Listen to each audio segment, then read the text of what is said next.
உலக பிரசித்தி பெற்ற ஹதீஸ்.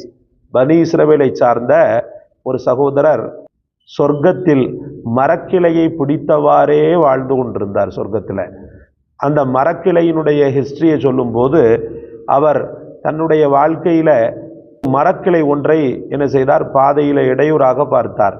பார்த்தவர் என்ன செய்தார், அந்த மரக்கிளையை அப்புறப்படுத்துவதற்குண்டான வழிகளை ஏற்படுத்தி அதை முழுவதுமாக அப்புறப்படுத்தினார். அந்த மரக்கிளையை முழுவதுமாக அப்புறப்படுத்தினார்.